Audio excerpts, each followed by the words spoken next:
तपाईहरुको पार्टी एकीकरण भर्खरै सकिएको छ अथवा पार्टी एकीकरण भएको छ, यो तपाईहरुको पार्टी एकीकरण भएपछि हावाको भन्दा पनि छिटो वेगमा देशमा राजनैतिक उथलपुथलहरू आए। यो राजनैतिक उथलपुथल आउँछ भनेर पूर्व तयारी स्वरूप तपाईहरुले पार्टी एकीकरण गर्नु भएको कि यो संयोगवश हुन पुगेको? राजनीतिमा विवेकशील साझा वैकल्पिक शक्तिको रूपमा उदयमान हुन अझै कति समय लाग्ला? फेरि यो पदकै किचलो जस्तो देखिन्छ हैन? आफू चाहिँ सुसंस्कृत राजनीतिको भाषण छाडिरहँदा यहाँनिर पदीय लोभमा लागेर तपाईहरुका अलिकति साथीहरु एकातिर अलिकति साथीहरु एकातिर यहाँनिर तपाईहरुको बीचमै दुईटा फाटो देखियो। कसरी आफूले सुसंस्कृत राजनीतिको एउटा अनुयायी ठान्नुहुन्छ तपाईहरुले? जस्तो 2007 सालबाट बहुदलीय प्रजातान्त्रिक पद्धतिको सुरुवात भए लगत्तै जति पनि राष्ट्रिय राजनीतिमा पार्टीहरु उदयमान भए तिनीहरुको यो टुट्ने फुट्ने जुट्ने प्रक्रिया चलिरह्यो। त्यसलाई आत्मसात गर्दै त्यसलाई फलोअप गर्दै तपाईहरु पनि फेरि टुट्ने फुट्ने जुट्ने गर्नुभयो भनेपछि त तपाई अरु भन्दा के भिन्न हुनुभयो त? पनि अब यो पदको लागि अथवा उहाँहरूले पद नपाउनु भएर उहाँहरू अलगिनु भएको अथवा उहाँहरूको पदीय कुनै दाबी भएर उहाँहरू हामीसँग नरहनु भएको कुरा चाहिँ त्यो एकदमै झुटो कुरा हो। उहाँ नेपालले तपाईको रूपान्तरणकारी, त्यो रूपान्तरणकारी पनि के भन्दा नेपालको राजनीतिक व्यवस्थामा, नेपालको सामाजिक व्यवस्थामा, नेपालको आर्थिक अवस्थामा यो सम्पूर्ण कुरामा रूपान्तरण गर्न सक्ने खालको प्रणाली चाहिँ नेपालमा आवश्यक छ र त्यसको लागि विवेकशील साझा पार्टीले आफ्नो तर्फबाट भूमिका खेलिरहेको छ भन्ने मलाई लाग्छ। मैले यसमा यस्तो सर्वोच्चको फैसला आइसकेपछि चाहिँ जे फैसला आउँछ त्यो कुरा नै अन्तिम हुन्छ। तर त्योभन्दा अगाडि के हुनसक्छ हामीले अहिले त्यो आकलन गर्ने मात्रै कुरा भयो।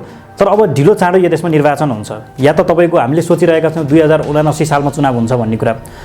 तर मलाई चाहिँ के लाग्छ व्यक्तिगत रूपमा भन्दाखेरि अहिले प्रधानमन्त्री केपी ओलीले तोक्नु भएको समयमा भन्दा ढिलो तर नर्मल रूपमा हुनुपर्ने जुन 2079 सालमा हुनुपर्ने थियो त्योभन्दा छिटो चाहिँ यो देशमा चुनाव हुन्छ जस्तो लाग्छ। त्यो चुनावले एउटा गति दिएला। तर त्योभन्दा पनि ठुलो कुरा भनेको अहिले संविधानमाथि जुन हाम्रो तपाईहरुको संयोजकले प्रयोग गर्ने गरेको थिएको मैले पनि बेला बेलामा प्रयोग गर्ने गरेको छु। यो होटेलमा गयो, मेनु हेर्यो अनि त्यहाँ भएभरिको आइटमको नाम पढ्यो अनि लास्टमा मोमो मगायो भन्ने जस्तो स्थिति विगतदेखि नै सिर्जना भइरहेको हो। यसपटक जनताले मोमै रोज्लान् कि अरू केही चाउमिन बर्गर अथवा अर्को केही आउला? नागरिकहरूले दाल भात तरकारी नै खानुहुन्छ जस्तो लाग्छ। भनेपछि नेपाली टिपिकल फुडमा नेपाली जनता जानुहुन्छ। मौलिक शक्ति अथवा मौलिक पार्टी विवेकशील साझा पार्टी नै यसपालि चाहिँ आम नेपाली नागरिकको पहिलो रोजाइको पार्टी हुन सक्छ जस्तो मलाई लाग्छ। नमस्कार। बहुदलीय प्रजातन्त्र पछिको यो 70 वर्षको अन्तरालमा देशमा कुनै पनि वैकल्पिक शक्ति राष्ट्रिय नेतृत्वमा पुग्न सकेन। पुरानै नेतृत्वले आफ्नै शैलीमा यो देशको नेतृत्व गर्दै गए तर उनीहरूबाट यो देशको राष्ट्रिय सपना पूरा हुन सकेन। त्यसो भए अबको नेपालमा वैकल्पिक शक्ति उदयमान हुने सम्भावना कतिको छ त?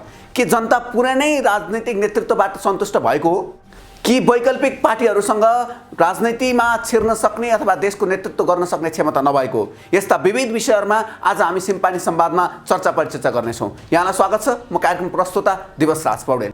आजको सिम्पानी संवादमा हामीसँग हुनुहुन्छ विवेकशील नेपाली दलका पूर्व महासचिव तथा वर्तमान विवेकशील साझाका सचिवालय सदस्य निर्देश सिल्वा सर हुनुहुन्छ। स्वागत छ सर कार्यक्रममा। धन्यवाद दिवसजी। नमस्ते। आराम हुनुहुन्छ? एकदम आरामै छु। म यो राजनीतिक अहिलेको वर्तमान राजनीतिक परिप्रेक्ष्यमा एकैछिन पछि प्रवेश गरौँला। त्योभन्दा अगाडि तपाईहरुको पार्टी एकीकरण भर्खरै सकिएको छ अथवा पार्टी एकीकरण भएको छ। यो तपाईहरुको पार्टी एकीकरण भएपछि हावाको भन्दा पनि छिटो वेगमा देशमा राजनैतिक उथलपुथलहरू आए। यो राजनैतिक उथलपुथल आउँछ भनेर पूर्व तयारी स्वरूप तपाईहरुले पार्टी एकीकरण गर्नु भएको कि यो संयोगवश हुन पुगेको? कसरी विश्लेषण गर्नु? दिवसजी पहिलो कुरा त यो एकदम संयोगवश नै भएको हो। किनभने हामीलाई नेपालको राजनीति हामीलाई मात्रै होइन स्वयं नेपालको ठुला राजनीतिक खेलाडीहरूलाई पनि थाहा छैन कि नेपालमा कस्तो खालको राजनीतिक उथलपुथल कुन बेलामा कसरी हुन्छ भन्ने कुरा हामी कसैलाई पनि थाहा छैन। त्यही भएर हामीले यो पूर्व अनुमान यो लेभलको चाहिँ गरेका थिएनौँ र हामीले अप्पर झट नै विवेकशील नेपाली दल र साझा पार्टी एकीकरण गरेको पनि होइन। यसको एउटा लामो प्रोसेस छ। हामीले एउटा लोकतान्त्रिक प्रोसेस विधिवत रूपमा पार्टीको विधान पद्धति नियमावली निर्देशिकाहरूलाई आत्मसात गरेर र सदस्यहरूसँग कमिटीहरूमा राम्रोसँग छलफल गरेर यो निर्णय गरेका छौँ र यो निर्णयमा आइपुग्नको लागि हामीलाई कम्तीमा पनि झन्डै 6 महिना लागेको छ।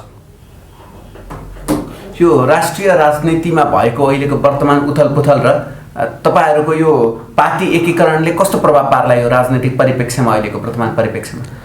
अहिले विवेकशील साझा पार्टी धेरैले आश गर्नुभएको पार्टी हो। यद्यपि हाम्रो भोल्युम चाहिँ त्यति ठुलो पार्टी होइन। जसरी नेपाली कांग्रेस, नेपाल कम्युनिस्ट पार्टी, अहिले त दुईटा नेपाल कम्युनिस्ट पार्टीहरू छ र जसपा जुन लेभलको भोल्युम उनीहरूले अकुपाई गरिरहनु भएको छ त्यो लेभलको विवेकशील साझा पार्टीको नेपालमा प्रभाव त छैन।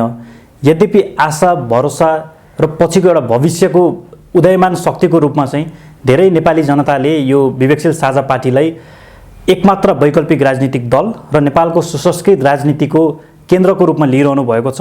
त्यो मानेमा विवेकशील साझा पार्टी अहिले नेपालमा जुन राजनीतिक अन्योलपूर्ण खालको स्थिति आइरहेको छ यो क्रममा विवेकशील साझा पार्टीले केही गर्न सक्छ भनेर आशा भरोसा र कतिपय कन्टेक्स्टमा विश्वासका साथ हेरिरहनु भएको छ। तर ठ्याक्कै इम्प्याक्ट भनेर अब अहिले नै हामीले मापन गर्न सकिने खालको चाहिँ त्यो अब राष्ट्रिय राजनीतिमा विवेकशील साझा वैकल्पिक शक्तिको रूपमा उदयमान हुन अझै कति समय लाग्ला? अझै कति समय भन्दा पनि हामी यो विगतको निर्वाचनदेखि नै विवेकशील नेपालीको कुरा गर्नुहुन्छ भने स्वतन्त्र रूपमै हामीले 2070 सालमा उम्मेदवारी दिएर काठमाडौँका 4वटा निर्वाचन क्षेत्रमा उम्मेदवारी दिएका थियौँ। त्यसपछि 2074 सालको कन्टेक्स्टमा हामीले काठमाडौँ भ्यालीभित्र स्थानीय तहमा उम्मेदवारी दिनेदेखि लिएर विवेकशील साझा पार्टीको रूपमा देशैभरि करिब 157 जना उम्मेदवारहरू हामीले राखेका थियौँ भने त्यही बेलादेखि नै नेपालमा वैकल्पिक राजनीतिक रूपमा विवेकशील साझा आएको छ। एकैछिन तपाईँलाई यहीँनिर रोकेँ। तपाईँले आफूले आफूलाई अथवा आफ्नो दललाई चाहिँ वैकल्पिक पार्टी भनेर घोषणा गरिरहनु भएको छ। जस्तो 2007 सालबाट बहुदलीय प्रजातान्त्रिक पद्धतिको सुरुवात भए लगत्तै जति पनि राष्ट्रिय राजनीतिमा पार्टीहरू उदयमान भए तिनीहरूको यो टुट्ने फुट्ने जुट्ने प्रक्रिया चलिरह्यो। त्यसलाई आत्मसात गर्दै त्यसलाई फलोअप गर्दै तपाईँहरू पनि फेरि टुट्ने फुट्ने जुट्ने गर्नुभयो भनेपछि त तपाईँ अरूभन्दा के भिन्न हुनुभयो त? जनताले तपाईँहरूलाई वैकल्पिक शक्तिको रूपमा लिन पाउने आधार पनि त हुनु पर्यो नि। तपाईँहरूसँग त्यो आधार गुमे जस्तो महसुस हुन्छ नि कता कता। होइन, वैकल्पिक शक्तिको रूपमा आउनु भनेको जस्तो हाम्रो नीतिगत कुराहरू हेर्नुभयो, सैद्धान्तिक कुराहरू हेर्नुभयो अथवा हामीले अभ्यास गरेका अभ्यासहरू हेर्नुभयो भने यो कुराहरूले हामीलाई वैकल्पिक देखाउँछ। अझ सबैभन्दा ठुलो कुरो नेपालको कन्टेक्स्टमा हेऱ्यो भने जुन खालको राजनीतिक संस्कार हामीले निर्माण गर्न खोजेका छौँ, जसरी हामीले भनेका छौँ अरूले चाहिँ सत्तामुखी राजनीति गर्छन् भने हामीले चाहिँ नागरिकमुखी राजनीति जुन गर्न खोजिरहेका छौँ यसले हामीलाई वैकल्पिक बनाउने हो। र यो फेरि टुटफुटसँग यो कुराको वैकल्पिक राजनीति या सुसंस्कृत राजनीतिको सम्बन्ध छैन। यद्यपि फुट्नु चाहिँ गलत हो, हामी फुटेर विगतमा हामीले गल्ती गऱ्यौँ, अहिले हामी जुटेर यो गलत कुरालाई चाहिँ हामीले सच्याएका छौँ भन्ने हामीलाई लागेको छ। र अहिलेको हामी यो पदीय राजनीति छोड्छौँ सुसंस्कृत राजनीतितर्फ लम्बिन्छौँ भनिरहँदा जस्तो तपाईँहरूको पार्टी एकीकरणकै बेलामा पनि तपाईँहरूभित्रकै प्रभावशाली नेतृत्वहरू जस्तो गोविन्द नारायण, अजिता राई, उज्जवल थापाहरू असन्तुष्ट हुनुभयो। यहाँ त फेरि यो पदकै किचलो जस्तो देखिन्छ होइन। आफू चाहिँ सुसंस्कृत राजनीतिको भाषण छाडिरहँदा यहाँनिर पदीय लोभमा लागेर तपाईँहरूका अलिकति साथीहरू एकातिर अलिकति साथीहरू एकातिर यहाँनिर तपाईँहरू बिचमै दुईटा फाटो देखियो। कसरी आफूले सुसंस्कृत राजनीतिको एउटा अनुयायी ठान्नुहुन्छ तपाईँहरूले? दिवसी पहिलो कुरो त केही साथीहरू अहिलेको एकीकरणसँग असहमत हुनुहुन्छ। असहमत हुनुको उहाँहरूको आफ्नै केही सैद्धान्तिक र केही व्यवहारगत पक्षहरू र आफ्ना तर्कहरू पनि छन्, त्यो कुरालाई हामी सम्मान गर्छौँ। तर अब यहाँनिर हामीले सकेसम्म सर्वसम्मत रूपमा प्रयास नगरेको होइन, प्रयास गरेको हो। तर पनि अब यो पदको लागि अथवा उहाँहरूले पद नपाउनु भएर उहाँहरू अलगिनु भएको अथवा उहाँहरूको पदीय कुनै दाबी भएर उहाँहरू हामीसँग नरहनु भएको कुरा चाहिँ त्यो एकदमै झुटो कुरा हो। उहाँहरूलाई मात्रै होइन हामीहरू कसैलाई पनि त्यो पदसँग खासै त्यति धेरै लेनादेना छैन यो जिम्मेवारीको कन्टेक्स्टमा। केही सैद्धान्तिक र केही व्यवहारगत कुरामा उहाँहरूको आफ्नै खालको मत भएको हुनाले उहाँहरू यो एकीकरणको प्रोसेसमा सामेल नहुनु भएको मात्रै हो। केही समय अगाडि तपाईँहरूको पार्टी पङ्क्तिको संयोजक रविन्द्र मिश्रज्यूको एउटा वक्तव्य आएको थियो जस्तो यो राजावादीहरूको आवाज उठिरहँदा र धर्मनिरपेक्षता विरुद्धका आवाजहरू पनि बुलन्द भइरहँदा यहाँनिर कस्तो भन्दा अब यसको लागि चाहिँ एउटा रिफरेन्डम गर्नुपर्छ, जनमत सङ्ग्रह नै लिनुपर्छ, जनमत सङ्ग्रह गराउनुपर्छ भन्ने खालको एउटा उहाँको चाहिँ आधिकारिक वक्तव्य नै निस्केको थियो रविन्द्र मिश्रको।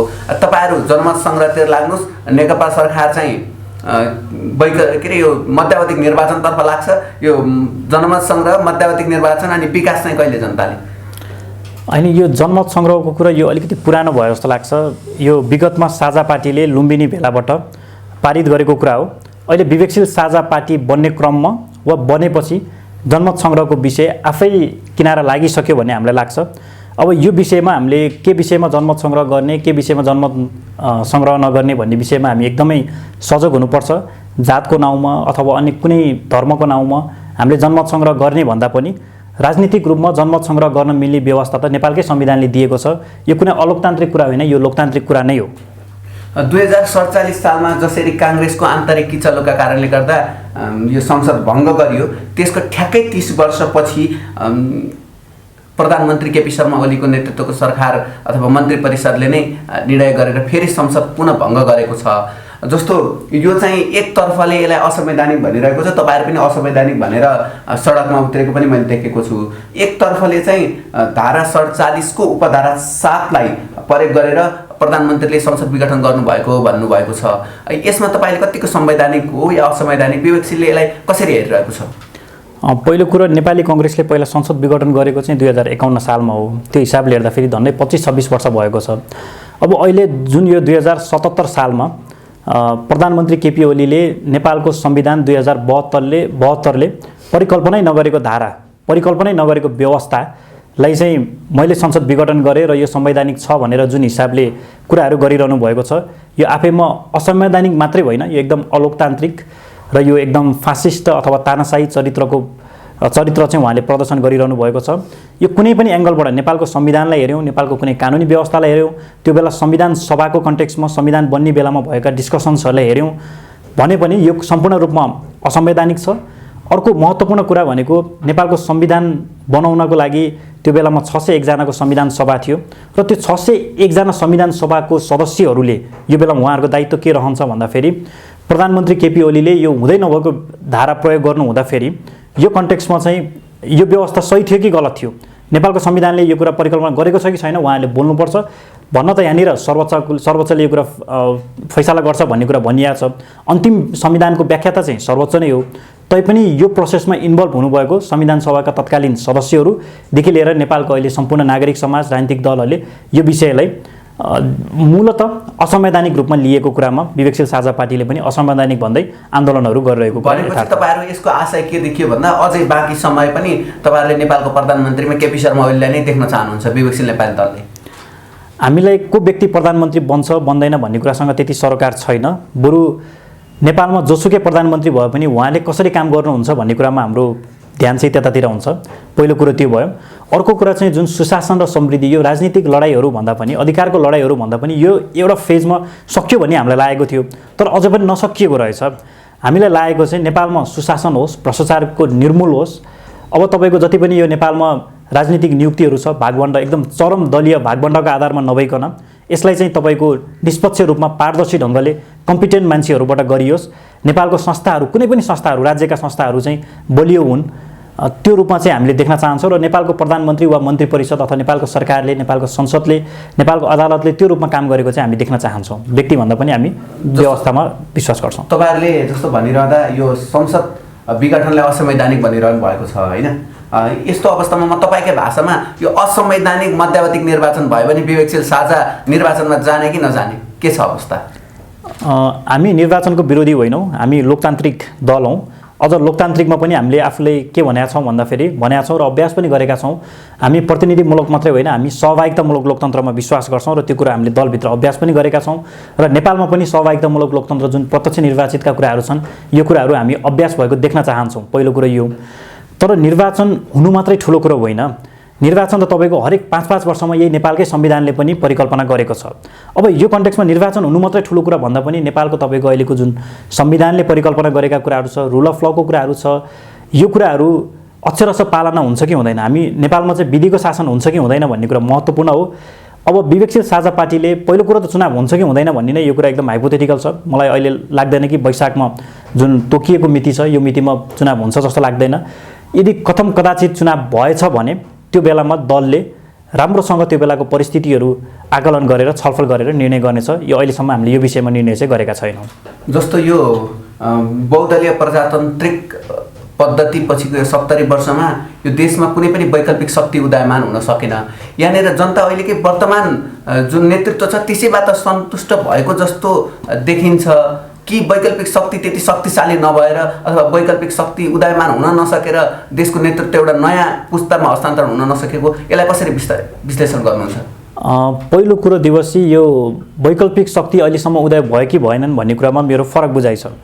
जस्तो तपाईँको नेपालको इतिहास हेर्नुहुन्छ भने शाह वंशकै कुरादेखि हेरौँ, पृथ्वीनारायण शाह पछिकै कुराहरू हेरौँ, नेपालको त्यो बेलाको सत्तामा एउटा त्रिकोणात्मक खालको एउटा शक्ति सङ्घर्ष भएको देखिन्छ। तपाईँले त्यो बेलाको इतिहास हेर्नुभयो भने विशेष गरी तपाईँको थापा, पाण्डे अथवा बस्नेतहरू यिनीहरूको बिचमा चाहिँ शक्ति सङ्घर्ष हुन्थ्यो। अलिकति पछाडि गएर हेर्नुभयो भने तपाईँले त्यहाँ राणाहरू आए, त्यो बेला राणाहरू आउनु भनेको राणाहरू वैकल्पिक रूपमा आएका हुन्। अलि पछि तपाईँको हेर्नुभयो भने राणा कङ्ग्रेस र राजाको बिचमा शक्ति सङ्घर्ष थियो। अझ पछि गएर हेऱ्यो भने काङ्ग्रेस कम्युनिस्ट र तपाईँको राजाहरूको कन्टेक्समा थियो भने अझ पछाडि गएर हेऱ्यो भने तपाईँको राजा कङ्ग्रेस कम्युनिस्ट, अझ पछाडि कङ्ग्रेस एमाले र माओवादी हुँदै तपाईँको अहिले पछि आउँदा मधेसवादी दल होइन मधेसवादी दलहरू समेत उनीहरू चाहिँ एउटा वैकल्पिक रूपमा आएका छन् भने पछिल्लो समयमा यो 72को संविधान पछिको कन्टेक्समा त्यो आसपासबाट हेऱ्यो भने नेपालमा विवेकशील साझा पार्टी चाहिँ एउटा भरपर्दो वैकल्पिक राजनीतिक शक्तिको रूपमा आइरहेको कुरा चाहिँ यथार्थ हो। जस्तो अहिलेकै व्यवस्थालाई अवलम्बन गर्ने हो भने यो देशको अवस्था, यो देशको आर्थिक स्थिति, यो देशको समृद्धिको सपना नै होला जस्तो देखिन्छ। तपाईँहरूले सोचेको, तपाईँहरूले चाहेको, तपाईँहरूले देखेको यो देशको व्यवस्था प्रणाली कस्तो हो समग्रमा? यो एकदमै भेग क्वेसन जस्तो लाग्छ दिवसजी। पहिलो कुरा त अब हामीले देखेको समग्र राजनीतिक प्रणाली कस्तो भन्दाखेरि यसमा कतिपय विषयहरू पार्टीले आफ्नो अवधारणाहरू ल्याउन बाँकी नै छ। पहिलो कुरो म यो भन्न चाहन्छु। अब यसमा व्यक्तिगत रूपमा मैले भन्नु पर्यो भने अहिले नेपालको संविधानले परिकल्पना गरेको भनेको चाहिँ तपाईँको सङ्घीय लोकतान्त्रिक गणतन्त्र, यो सँगसँगै तपाईँको संसदीय व्यवस्था लगायतका कुराहरूलाई अहिले नेपालको संविधानले परिकल्पना गरेको छ। अब यसमा म आफूले हेर्दाखेरि सङ्घीयताको सवालमा जुन यो खर्चको हिसाबले जुन एकदम महँगो खालको अथवा यो अलिकति धान्नै नसकिने खालको सन्दर्भ छ, यो कन्टेक्समा खर्च कटौती गरेर अहिलेको सङ्घीयतालाई कोअपरेटिभ फेडरलिजमको हिसाबमा लान सकिन्छ भन्ने मलाई लाग्छ। यो मैले अलिकति व्यक्तिगत रूपमा पनि केही कुरा राखिरहेको छु। अर्को कुरा तपाईँको गणतन्त्रको विकल्प गणतन्त्र नै हो, तर यसमा हामीले केही कुराहरू सुधार गर्न सकिन्छ। जस्तो प्रत्यक्ष निर्वाचित कार्यकारी राष्ट्रपतिका कुराहरू लिएर आउन सक्यो भने राम्रो हुन्छ भन्ने कुरा छ। त्यो निर्वाचनको कुरामा र शासकीय स्वरूपको कुरामा पनि राष्ट्रपतीय प्रणालीमा हामी जान सक्यौँ भने राम्रो हुन्छ भन्ने विषयहरू छ। अर्को तपाईँको प्रशासनमा हामीले कस्तो सुधार लिएर आउँछौँ भन्ने कुरामा मैले अघि नै पनि इन्डिकेट गरेको थिएँ। जस्तो तपाईँको नेपालमा भ्रष्टाचार एकदम समस्या हो भने भ्रष्टाचारको एउटै मात्र उपाय भनेको तपाईँको पारदर्शिता नै हो, त्यो बाहेक अरू उपाय नै छैन। तपाईँको राजनीतिक नियुक्तिहरू जुन चरम दलीय भागवण्डाको रूपमा भइरहेको छ, त्यसलाई एक्सपर्टहरू अथवा कम्पिटेन्ट व्यक्तिहरूबाट त्यसलाई फिल गर्यो भने चाहिँ नेपालको प्रशासनमा सुधार हुन सक्छ। नेपालको तपाईँको सुरक्षामा त्यही अनुसारको सुधार चाहिएको छ। नेपालमा विभिन्न क्षेत्रहरूमा तपाईँको कृषिमा, पर्यटनमा, विकासका पूर्वाधारहरूको कन्टेक्समा अनेक क्षेत्रमा चाहिँ नेपालले तपाईँको रूपान्तरणकारी, त्यो रूपान्तरणकारी पनि के भन्दा नेपालको राजनीतिक व्यवस्थामा, नेपालको सामाजिक व्यवस्थामा, नेपालको आर्थिक अवस्थामा, यो सम्पूर्ण कुरामा रूपान्तरण गर्न सक्ने खालको प्रणाली चाहिँ नेपालमा आवश्यक छ र त्यसको लागि विवेकशील साझा पार्टीले आफ्नो तर्फबाट भूमिका खेलिरहेको छ भन्ने मलाई लाग्छ। जस्तो मैले बाहिर यो समाजमा सुन्ने गरेको यो विवेकशील नेपाली दल सामाजिक सञ्जालमा मात्रै सीमित भयो भन्ने कुराहरू पनि बेला बेलामा उठिरहन्छ। फेसबुके पार्टी भनेर तपाईँहरूले उपनाम पनि दिएको मैले सुन्छु। यसलाई कसरी टिप्पणी गर्नुहुन्छ? यो फेसबुकको सञ्जालमा, सामाजिक सञ्जालमा मात्रै 2-4वटा कुरा पोस्ट गर्दैमा एउटा पार्टी चाहिँ वैकल्पिक पार्टी हुन सक्दैन भन्ने विश्लेषणहरू पनि बेला बेलामा आएको हुन्छ। यसलाई के भन्नुहुन्छ? पहिलो कुरो त म यसलाई सकारात्मक रूपमै लिन्छु। अब कसैले हामीलाई फेसबुके पार्टी भन्छन् भने त्यो उहाँहरूले त्यसरी भन्न पनि पाउनुहुन्छ, त्यसमा मलाई व्यक्तिगत रूपमा केही पनि भन्नु छैन। कुनै बेलामा हामी माइती घरमा प्लेकार्ड लिएर उभिँदाखेरि यसरी पनि राजनीति हुन्छ भनेर हामीलाई माइती घरै भन्थे। अब अहिले अस्ति भर्खरै 2-4 दिन अगाडि तपाईँले हेर्नुभयो हामी यहाँ छौँ भन्दै यो देश नेपालको चाहिँ 2-3टा प्रधानमन्त्री, पूर्व प्रधानमन्त्रीहरू त्यहाँनिर गएर हामी यहाँ छौँ भन्दै प्लेकार्ड लिएर उपस्थित हुनुभयो। अब हामीलाई पहिला माइती घरै भनिन्थ्यो, अब उहाँहरूलाई हामीले के भन्ने? अब आजको दिनमा तपाईँहरू नेपालको नेताहरूको हेर्नुहोस्, त्यो राजनीतिक दलको नेता होस् या कुनै इलेक्टेड पोजिसनमा भएको नेताहरूको आफ्नो फेसबुक पेज छ। आफूले चलाउन जानलान् नजान्लान्, तर कोही न कोही मान्छे त्यहाँनिर राखेर चाहिँ उहाँहरूले चलाइरहनु भएको छ। उहाँहरू पनि अहिले फेसबुकमा हुनुहुन्छ, उहाँहरू पनि अहिले टिकटकमा हुनुहुन्छ, इन्स्टाग्राममा हुनुहुन्छ, ट्विटरमा हुनुहुन्छ। अब उहाँहरूले हामीले पछ्याइरहनु भएको छ र हामीले यदि प्रविधिलाई राजनीतिमा हामीले उपयोग गऱ्यौँ अथवा प्रविधि र राजनीतिको समागम विवेकशील साझा पार्टीले गर्यो भनेर कसैले हामीलाई क्रेडिट दिन्छ भने त्यो कुरा राम्रो हो। अहिले उहाँहरूले हामीले देखाएको बाटो हिँडिरहनु भएको छ। यस मानेमा नेपालको राजनीति चाहिँ अझ बढी प्रविधि मैत्री भएकोमा चाहिँ अथवा बनाउनमा विवेकशील साझा पार्टीले भूमिका खेलेकोमा चाहिँ म चाहिँ गर्व नै गर्छु। यो असंवैधानिक कदम केपी शर्मा ओलीको भन्दै तपाईँहरू देशभरिबाट विभिन्न ठाउँमा प्रदर्शन गरिरहनु भएको छ। त्यसका तस्बिरहरू पनि मैले बेला बेलामा सामाजिक सञ्जालमा देख्ने गरेको छु। जस्तो यो तपाईँहरूले यो प्रतिपक्ष दल हामी हौँ भनेर, हामी यहाँ छौँ भने जस्तो हामी प्रतिपक्ष दल हौँ भनेर देखाउनकै लागि, एउटा कर्तव्य परिपूर्ति गर्नकै लागि विरोध गर्नुभएको हो कि तपाईँहरूसँग अहिलेको जनतासँग ताजा जनादेश लिन जान सक्ने क्षमता नभएर यसो गर्नुभएको हो के हो? अनि पहिलो कुरो हाम्रो विवेकशील साझा पार्टीको नेपालको राजनीतिमा उदय भएको धेरै वर्ष भएको छैन। जस्तो हामीले कसरी हेरिरहेको छौँ 70 सालको चुनावमा हाम्रो त्यो एउटा सिम्बोलिक प्रेजेन्स थियो भने 74 सालको चुनावमा स्थानीयदेखि प्रादेशिक र सङ्घीय चुनावमा विवेकशील साझा पार्टीले तपाईँको संसद बाहिरको पहिलो ठुलो शक्ति आज पनि हेऱ्यो भने चौथो पाँचौँ दल त हामी आज पनि नेपालको कन्टेक्स्टमा हौँ। त्यो चाहिँ हामीलाई फेसबुकबाट लाइकको आधारमा भएको पार्टी होइन कि हामी साँच्चै नेपाली जनताको सदरमतकै आधारमा हामी चाहिँ अहिले पनि तपाईँको निर्वाचन आयोगको अनुसार हेऱ्यो भने चौथो ठुलो पार्टी हौँ। अब यो नेकपा दुईटा मानियो भने चाहिँ हामी पाँचौँ ठुलो शक्तिको रूपमा रहन्छौँ र प्रदेश 3मा तपाईँको बागमती प्रदेशमा हामी तेस्रो शक्तिको रूपमा तपाईँको संसदमा प्रदेश सभामै उपस्थित भएको कुरा पनि हो। अब यसमा हामीले बुझ्नुपर्ने कुरा भनेको चाहिँ तपाईँको उहाँहरूले हामीलाई कसरी हेर्नुहुन्छ भन्दा पनि हामीले के गर्छौँ भन्ने कुरा महत्त्वपूर्ण कुरा हो। त्यसमा 2074 सालमा हामीले अलिकति पार्टीको पहिचानको लागि हामीले काम गऱ्यौँ होला। अब 2000 अब 77, 78, 79 कहिले चुनाव हुन्छ हामीलाई थाहा छैन। जुन बेलामा चुनाव भयो भने यसले हामीले डिप रुटेड बनाउँछ क्या हैन, नागरिकहरूसँग अझ बढी यसले हामीले लिएर जान्छ भने त्यसपछिको निर्वाचनमा चाहिँ सम्भवतः विवेकशील साझा पार्टीले देशको नेतृत्व पनि गर्न सक्छ। त्योभन्दा अगाडि तपाईँको एकैचोटि दल दर्ता गरेर चुनावमा आएर एकैचोटि नेपालको सरकारमा पुग्छ भन्ने कुरा त्यो हुँदैन। त्यो अहिलेसम्म काहीँ पनि भएको छैन। इमरान खानलाई पाकिस्तानमा आउनको लागि 22 वर्ष लाग्यो। तपाईँको अन्यत्र पनि यो रेकर्डहरू इतिहासहरू हेऱ्यौँ भने त्यो एकैचोटि चाहिँ त्यो हुँदैन कि चाहिँ त्यही खालको राजनीतिक प्रणाली हुनुपर्छ, त्यही खालको निर्वाचन प्रणाली हुनुपर्छ र त्यही खालको नागरिकको चेतनाको स्तर हुनुपर्छ। नेपालको जस्तो ठाउँमा चाहिँ यो कुरालाई समय लाग्छ। हामी चाहिँ बरु ढिलो जान्छौँ, राम्रोसँग जान्छौँ। अहिलेको विकृतिहरूलाई समाधान गर्न सक्ने तरिकाले बरु ढिलो होस् तर हामी गन्तव्यमा पुग्ने तरिकाले हामी अगाडि बढ्छौँ। जस्तो यो तपाईँहरूले बेला बेलामा उठाउने गरेको विषयलाई पनि म अलिकति खोतल्न चाहन्छु। जस्तो तपाईँहरूले भन्ने गर्नुहुन्छ यो विद्यार्थी सङ्गठन, शिक्षक सङ्गठन लगायतका यी विभिन्न सङ्घहरू छन्, जति पार्टीका भातृ निकायहरू छन्, यो सबै निकायहरू खारेजी हुनुपर्छ भनिरहनु भएको छ।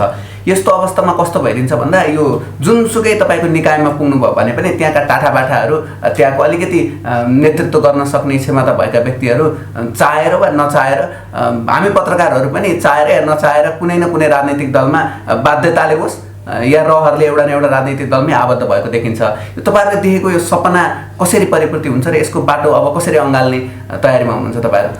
पहिलो कुरो त यो हामी सम्पूर्ण रूपमा भातृ सङ्गठनको विरोधी पनि होइनौँ, तर हामीसँग भातृ सङ्गठन चाहिँ एकदम सीमित भातृ सङ्गठनहरू मात्रै त्यो परिकल्पना गरेका छौँ। व्यवहारमा अझै हामीले के गर्छौँ अथवा कुन रूपमा पार्टी अगाडि जान्छ भन्ने कुरामा अझै हामीले निर्णय लिने नै बाँकी रहेको अवस्था छ। अब यसमा जुन यो पेसागत हुन्छ अथवा अझ एकदम सजिलोसँग भनौँ न, राज्यबाट तलब लिएको व्यक्तिहरू उनीहरू चाहिँ के हो भन्दा जनताको नोकर हो अथवा राज्यको नोकर हो। उहाँहरूले चाहिँ काम गर्नुपर्छ। अब उहाँहरूले राजनीति गर्ने हो भने चाहिँ त्यो खालको पेसामा चाहिँ उहाँहरू रहनु हुँदैन। जस्तो उदाहरणको लागि तपाईँको निजामती कर्मचारी भनौँ या तपाईँको शिक्षकहरू भनौँ, उहाँहरूको भातृ सङ्गठन हुनु चाहिँ एकदमै विडम्बना हो। तर उहाँहरूको आवाज चाहिँ पोलिसी लेभलमा जानुपर्छ, पोलिसी लेभलमा उहाँहरूको पनि सुनवाई हुनुपर्छ भन्ने कुरामा चाहिँ म पनि सहमत छु। तर यसको माने यो होइन कि राजनीतिक दलको ब्यानरमा उहाँहरूको भातृ सङ्गठन हुनुपर्छ भन्ने चाहिँ मलाई लाग्दैन। तर अब यसमा कतिपय विषयहरूमा जस्तो तपाईँको युवाको कन्टेक्स्टमा, महिलाको कन्टेक्स्टमा हाम्रो ज्येष्ठ नागरिकहरू हुनसक्छ अथवा अलिकति प्रबुद्ध व्यक्तित्वहरू हुनसक्छ, उहाँहरूको समूह बनाउने कुरा चाहिँ पार्टीले गर्न सक्छ। त्यसलाई हामीले भातृ सङ्गठनकै रूपमा भनौँ, पेसागत रूपमा आबद्ध भएका व्यक्तिहरूलाई चाहिँ भातृ सङ्गठन बनाइयो भने चाहिँ यसले के गर्छ, सिन्डिकेट चाहिँ खडा गर्छ, जुन अहिले नेपाली समाज चाहिँ योबाट आक्रान्त भइरहेको कुरा साँचो हो।